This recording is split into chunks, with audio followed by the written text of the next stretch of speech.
हाँ तो नमस्कार मेरे प्यारे विद्यार्थियों, स्वागत है आप सभी लोगों का एक बार फिर से। और आज की क्लास में अपन आपकी रीट की तैयारी को और बेहतर और मजबूत बनाने के लिए साइकोलॉजी के इम्पोर्टेंट टॉपिक बुद्धि के कुछ महत्वपूर्ण प्रश्नों को हल करेंगे। बिल्कुल दोस्तों, तो क्लास को आपके दोस्तों तक शेयर करो। और देखो, आज की क्लास का जो आपका पहला प्रश्न है वह आपसे कह रहा है कि बुद्धि के समूह कारक तत्व मल्टी फैक्टर थ्योरी सिद्धांत के प्रणेता प्रवर्तक है थॉर्नडाइक, थर्स्टन, स्पीयरमैन या फिर थॉमसन। देखो, ये आपसे साफ साफ पूछ रहा है कि बुद्धि का जो समूह कारक सिद्धांत है ना, ये किसने दिया था बताओ। तो आपको पता है कि ये दिया था थर्स्टन ने। किसने दिया था? थर्स्टन ने। ऑप्शन बी आपके इस प्रश्न का बिल्कुल सही उत्तर हो जाएगा।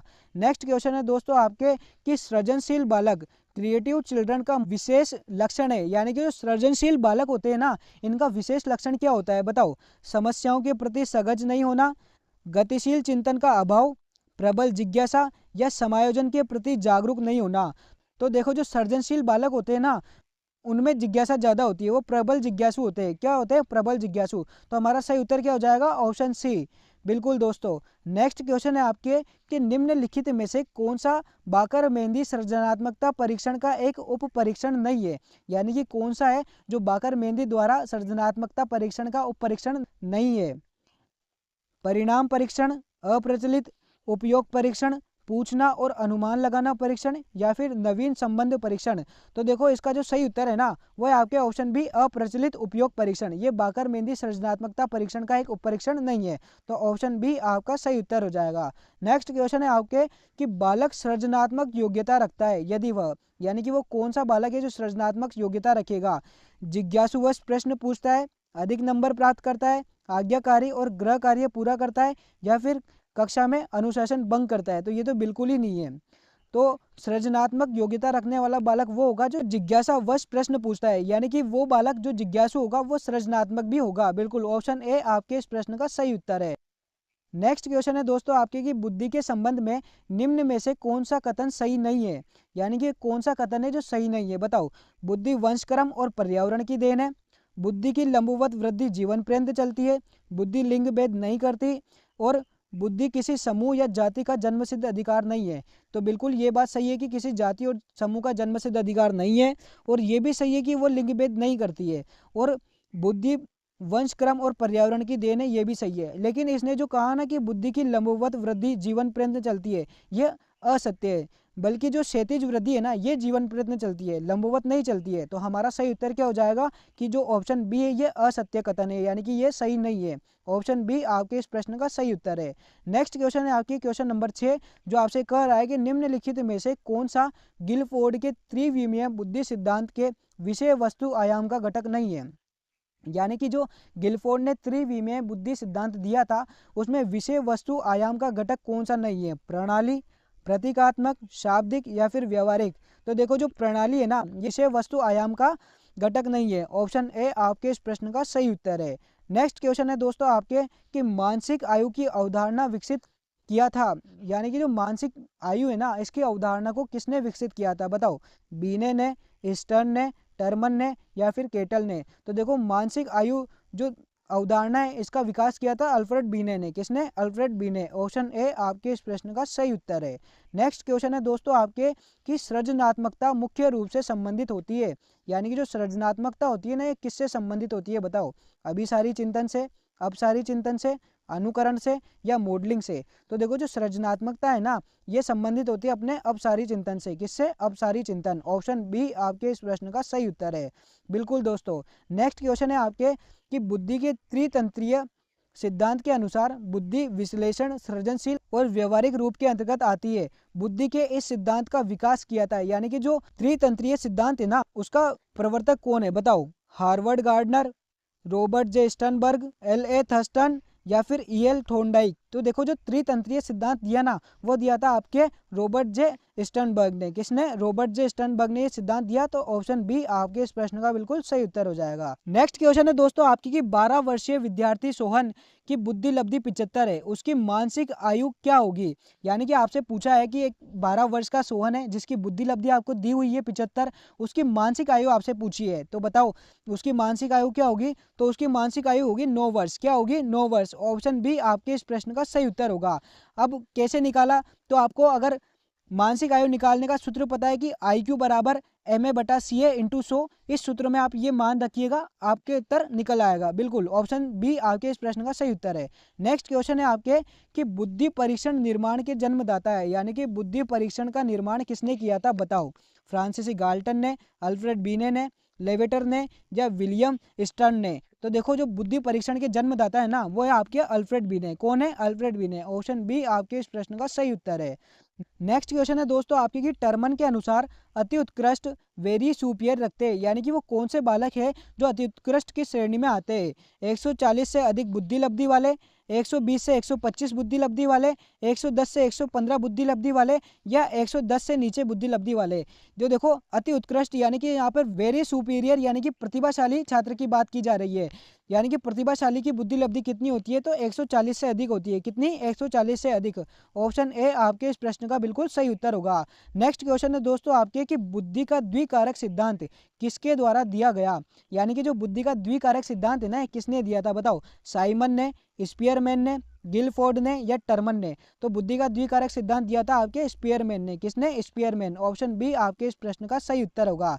नेक्स्ट क्वेश्चन है दोस्तों आपके कि निम्नलिखित में से कौन सा उच्च बुद्धि का संकेत है। उच्च बुद्धि का संकेत कौन सा है बताओ। एक बुद्धि लब्धि परीक्षण में 105 अंक प्राप्त करना, याद करके पता बताना, समान गलतियों को किसी कार्य के पश्चात पृष्ठ पोषण का अवसर मिलने पर दोबारा नहीं करना, या फिर उच्च श्रेणी प्राप्तांक का प्राप्त करना। तो ये देखो उच्च बुद्धि का संकेत है ना कि समान गलतियों को किसी कार्य के पश्चात पृष्ठ पोषण का अवसर मिलने पर दोबारा नहीं करना। ऑप्शन सी आपके इस प्रश्न का बिल्कुल सही उत्तर हो जाएगा। वही उच्च बुद्धि का संकेत है। बिल्कुल। नेक्स्ट क्वेश्चन है दोस्तों आपके कि टोरेंसन के सृजनात्मकता मापन में परीक्षणों में निम्नलिखित में से कौन सा कार्य संबंधित नहीं है। टोरेंसन का जो सृजनात्मकता मापन का परीक्षण है उसमें कौन सा कार्य संबंधित नहीं है आपसे पूछा है। तो बताओ। सामान्य वस्तुओं का असामान्य प्रयोग, एक लंबी कविता को याद करना, चित्र का निर्माण करना या पूछो और अनुमान लगाओ। तो देखो एक लंबी कविता को याद करना ये टोरेंसन की सृजनात्मकता मापन के परीक्षणों में शामिल नहीं है। तो ऑप्शन बी आपके इस प्रश्न का सही उत्तर हो जाएगा। नेक्स्ट क्वेश्चन है आपके कि केटल का सांस्कृतिक मुक्त परीक्षण बुद्धि एक प्रकार का परीक्षण है। यानी कि जो केटल का सांस्कृतिक मुक्त बुद्धि परीक्षण था ना, वो बुद्धि का एक कौन सा परीक्षण है बताओ। व्यक्तिगत शाब्दिक परीक्षण है, सामूहिक शाब्दिक परीक्षण है, अशाब्दिक परीक्षण है या शाब्दिक और अशाब्दिक दोनों है। तो केटल का जो सांस्कृतिक मुक्त परीक्षण है ना, ये बुद्धि का अशाब्दिक परीक्षण है। कौन सा परीक्षण है? अशाब्दिक परीक्षण है। तो ऑप्शन सी आपके इस प्रश्न का बिल्कुल सही उत्तर है। नेक्स्ट क्वेश्चन है दोस्तों आपके कि निम्नलिखित में से कौन सा सृजनात्मकता का तत्व नहीं है। कौन सा सृजनात्मकता का तत्व नहीं है बताओ। धारा प्रवाहिता, लचीलापन, मौलिकता और स्मृतिकरण। तो देखो धारा प्रवाहिता है, लचीलापन है, मौलिकता है, लेकिन जो स्मृतिकरण है ना ये नहीं है। तो हमारा सही उत्तर क्या हो जाएगा? Option D. बिल्कुल ऑप्शन डी जो है ना ये सृजनात्मकता का तत्व नहीं है। अगला प्रश्न है दोस्तों आपके कि बेसल आयु किसके मापन से संबंधित है। बेसल आयु ये किसके मापन से संबंधित है बताओ। व्यक्तित्व मापन से, अभिवृत्ति मापन से, बुद्धि मापन से या अभिक्षमता मापन से।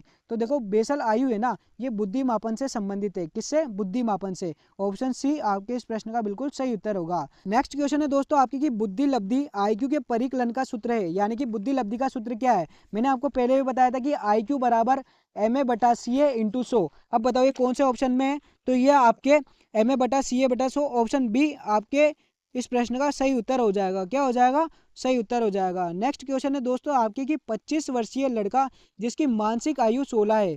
एक 25 वर्षीय लड़का है जिसकी मानसिक आयु 16 वर्ष है, उसका IQ क्या होगा।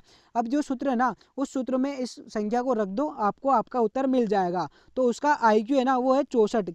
ऑप्शन ए आपके इस प्रश्न का बिल्कुल सही उत्तर हो जाएगा। नेक्स्ट क्वेश्चन है दोस्तों आपके कि गिलफोर्ड द्वारा प्रतिपादित बौद्धिक संरचना के मॉडल में प्रारंभ में कितने तत्वों को सम्मिलित किया गया था। यानी कि प्रारंभ में गिलफोर्ड ने कितने तत्व रखे थे बौद्धिक संरचना मॉडल में बताओ। 100 रखे थे, 120 रखे थे, 200 या फिर 150। तो देखो अपन ने पढ़ा है कि गिलफोर्ड ने बौद्धिक संरचना मॉडल में सबसे पहले 120 तत्व रखे थे। कितने रखे थे? 120 तत्व। ऑप्शन बी आपके इस प्रश्न का सही उत्तर है। नेक्स्ट क्वेश्चन है क्वेश्चन नंबर 23 जो आपसे कह रहा है कि बालकों की बुद्धि को मापने के लिए पहला बुद्धि परीक्षण का निर्माण किसने किया। बालकों की बुद्धि परीक्षण को मापने के लिए जो पहला बुद्धि परीक्षण था ना वो किसने किया था बताओ। JM केटल ने, अल्फ्रेड बीने ने, स्टनबर्ग ने या वेस्लर ने। तो देखो जो पहला बुद्धि परीक्षण किया ना, वो किया था अल्फ्रेड बीने ने। किसने किया? अल्फ्रेड बीने। ऑप्शन बी आपके इस प्रश्न का बिल्कुल सही उत्तर है और एक इंपॉर्टेंट क्वेश्चन भी है दोस्तों ये। अगला प्रश्न है दोस्तों आपके कि निम्नलिखित में से कौन सा घटक गिलफोर्ड द्वारा प्रदत्त बुद्धि संरचना मॉडल की विषय वस्तु की विमा नहीं है। यानी कि जो गिलफोर्ड है ना, उसने बुद्धि संरचना मॉडल दिया था, उसमें विषय वस्तु विमा कौन सी नहीं है? बताओ। आकृतिक, संज्ञान, सांकेतिक या फिर शाब्दिक? तो उसमें संज्ञान शामिल नहीं है। क्या नहीं है? संज्ञान। बिल्कुल दोस्तों। अगला प्रश्न है आपके कि निम्नलिखित में से कौन सा एक सामूहिक शाब्दिक बुद्धि परीक्षण का उदाहरण है? निम्नलिखित में से कौन सा एक सामूहिक शाब्दिक बुद्धि परीक्षण का उदाहरण है? बताओ। आर्मी बीटा परीक्षण, रेवेंस प्रोग्रेसिव मैट्रिक्स परीक्षण, आर्मी अल्फा परीक्षण या वेस्लर वेलक्यू बुद्धि परीक्षण? तो देखो सामूहिक शाब्दिक बुद्धि परीक्षण है ना, वो है आपके आर्मी अल्फा परीक्षण। कौन सा है? आर्मी अल्फा परीक्षण। ये सामूहिक शाब्दिक बुद्धि परीक्षण है। नेक्स्ट प्रश्न दोस्तों आपके कि रमन एवं अनमोल की एक ही बुद्धि लब्धि है जो कि 120 है। रमन अनमोल से 2 वर्ष छोटा है। यदि अनमोल 12 वर्ष का है तो रमन की मानसिक आयु क्या होगी? अब यहाँ पर आपको पूछा है कि जो रमन है ना, उसकी मानसिक आयु बताओ। अब आपको पता है कि रमन अनमोल से कितने वर्ष छोटा है? 2 वर्ष। यानी कि रमन जो है ना, उसकी आयु 10 वर्ष और उसकी बुद्धि लब्धि 120 है। अब अपने को मानसिक आयु ज्ञात करनी है तो अपन सूत्र में रखकर निकाल लेंगे। तो उसकी जो मानसिक आयु निकलेगी वो निकलेगी 12 वर्ष। क्या निकलेगी? 12 वर्ष। ऑप्शन सी आपके इस प्रश्न का सही उत्तर होगा। नेक्स्ट क्वेश्चन है आपके कि एक विचार अथवा अवधारणा के निर्माण में उपयुक्त वैचारिक प्रक्रिया जो नई, मौलिक और उपयोगी है, क्या कहलाती है? यानी कि ये क्या कहलाती है? बताओ। सृजनात्मकता, उपलब्धि, बुद्धि या व्यक्तित्व? तो देखो एक विचार अथवा अवधारणा के निर्माण में उपयुक्त वैचारिक प्रक्रिया जो नई, मौलिक और उपयोगी होती है वो सृजनात्मकता कहलाती है। क्या कहलाती है? सृजनात्मकता। ऑप्शन ए आपके इस प्रश्न का सही उत्तर है। बिल्कुल दोस्तों। अगला प्रश्न है आपके कि निम्नलिखित में से अध्यापक का कौन सा कार्य विद्यार्थी की सृजनात्मकता में रुकावट है? यानी कि अध्यापक द्वारा ऐसा कौन सा कार्य है जिसे करने पर विद्यार्थी की सृजनात्मकता में रुकावट आएगी? बताओ। विद्यार्थियों को नवाचार के लिए प्रेरित करना, अरे ये तो बिल्कुल सही है। विद्यार्थियों को शीघ्रता से निर्णय लेने पर जोर डालना, विद्यार्थियों को किसी वस्तु के हर संभव उपयोग पर विचार करने के लिए कहना, विद्यार्थियों को भिन्न भिन्न रूप से विचार करने के लिए प्रोत्साहित करना। तो देखो विचार करने के लिए प्रोत्साहित करना ये भी सही है और हर संभव उपयोग के विचार पर भी सही है। लेकिन इसने जो ये कहा ना कि विद्यार्थियों को शीघ्रता से निर्णय लेने के लिए जोर डालना, ये गलत है। अगर वो शीघ्रता से निर्णय लेंगे ना तो उनकी सृजनात्मकता नष्ट होगी। बिल्कुल। तो ऑप्शन बी हमारे इस प्रश्न का सही उत्तर हो जाएगा। अगला प्रश्न है दोस्तों आपके क्वेश्चन नंबर 29। क्वेश्चन नंबर 29 आपसे कह रहा है कि एक 5 वर्ष की शारीरिक आयु वाला बालक या बालिका 7 वर्ष की आयु वाले बालक के समान परीक्षण पदों की सफलता पूर्ण कर लेता है या लेती है तो उसकी बुद्धि लब्धि होगी। तो उसकी बुद्धि लब्धि क्या होगी? बताओ। 140, 71.5, 90 या फिर 105? तो देखो उसकी बुद्धि लब्धि होगी 140। क्या होगी? 140। बिल्कुल। ऑप्शन ए आपके इस प्रश्न का सही उत्तर है। और आज की क्लास का आपका अंतिम प्रश्न, निम्न विकल्पों में से कौन सा तत्व जो थर्स्टन द्वारा प्रतिपादित बुद्धि का समूह तत्व सिद्धांत में सम्मिलित नहीं किया गया है वो कौन सा है? अब इस प्रश्न का जवाब आप मेरे को कमेंट में बताओगे कि वो कौन सा तत्व है जो थर्स्टन द्वारा समूह तत्व सिद्धांत में शामिल नहीं किया गया है। बताओ। मूल संबंधी, आगमनात्मक तर्क तत्व, प्रत्यक्षीकरण संबंधी तत्व या विचारण की शब्द क्षमता? बिल्कुल। इसका उत्तर आप कमेंट में बताइए। और ये थे आपके 30 महत्वपूर्ण प्रश्न बुद्धि के। बिल्कुल दोस्तों, आज की क्लास में इतना ही। मिलते हैं आपसे अगली क्लास में। तब तक के लिए जय हिंद, जय भारत। आप सब लोगों का बहुत बहुत धन्यवाद।